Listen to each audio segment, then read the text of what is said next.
I haven't had a rotisserie for very long, and I recently decided to cook myself a picanha with it. Now, before you try this yourself, there's a little bit of a crucial detail you ought to know before doing this yourself.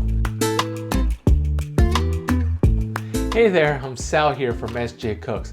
Now, typically I cut a picanha into steaks and then sear them into perfection.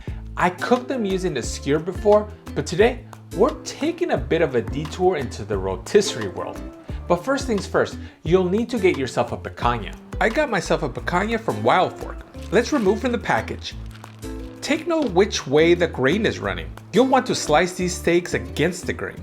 The reason is because once these are skewered and cooked, we can slice them directly on the spit ride like so. This will result in a much more tender bite since we'll be slicing against the grain at this stage as well.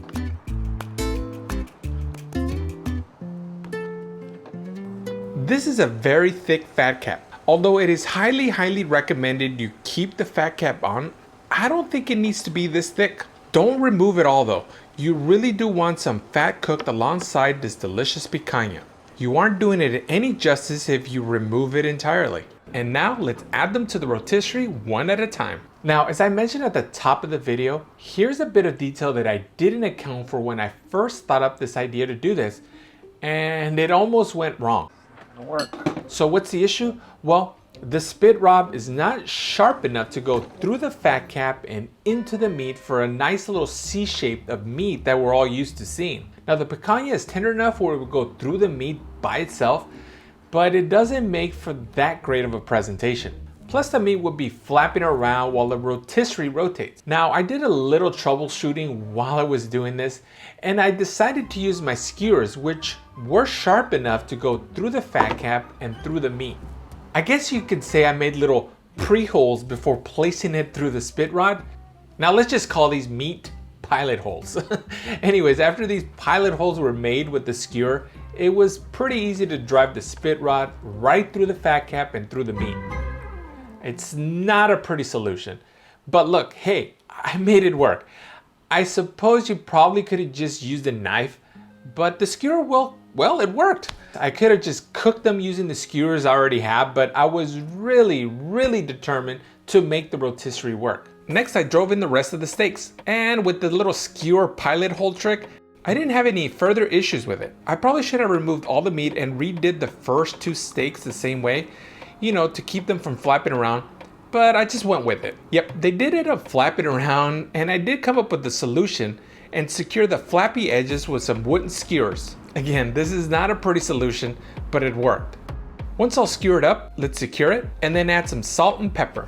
Be sure to coat evenly on all sides. I didn't want to season and then skewer because I felt all the handling I did with the steaks would have removed the seasoning. Once you get an even seasoning, let's load up on the rotisserie. I lit up a Weber chimney and I poured evenly across 2 Weber baskets. Let me also illustrate the importance of getting yourself some nice heat-resistant gloves. Any brand will work, but I got these from Grill Armor Gloves. Affiliate link in the description. I use these to move around hot grates, basket, chimneys, and cast iron pans on and off the grill. I'll be dropping some wood chunks to get some smoke flavor. Next, let's add the rotisserie ring and then the motor. I'll be cooking up this picanha uncovered, and I'll be dropping in additional wood chunks and charcoal as needed. Now I was tempted to cook this picanha over the coal. I decided to go indirect. Now fair warning, running your pit this way uncovered will go through a lot of fuel. But I wanted the wood chunks to hit the picanha with a bit of smoke, and I didn't want to extinguish the flames by covering up the grill. This would have added a little bit too much smoke flavor in my opinion. As mentioned earlier, these flappy pieces that I skewered first, I ended up securing with some wooden skewers. This is not a pretty solution either, but it worked. Once the picanha cooked a bit down, I just removed them since it makes for a better photo without them. When you notice the charcoal is running a bit low, drop in a few pieces of lump and keep feeding it wood chunks on each side. But the cool thing about the rotisserie, it really doesn't require too much attention. Just let it spin and do its thing. I was aiming for a medium rare, but I knew due to the inconsistent pieces, some of it would be overcooked. But that didn't matter to me.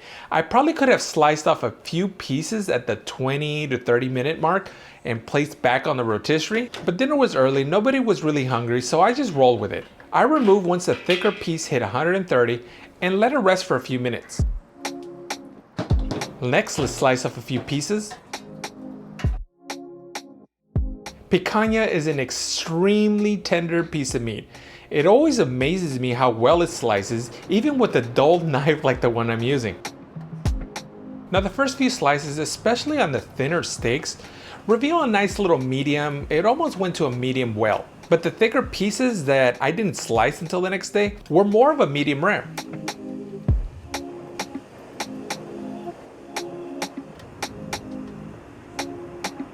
Let's give it a taste.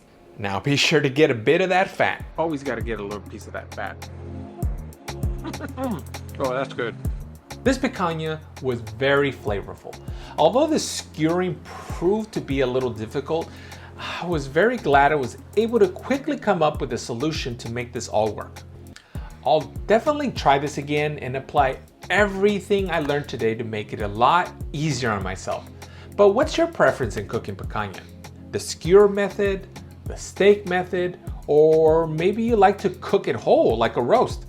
Be sure to check out this next video and I'll show you another way to cook up a picanha. I'll see you on the next one.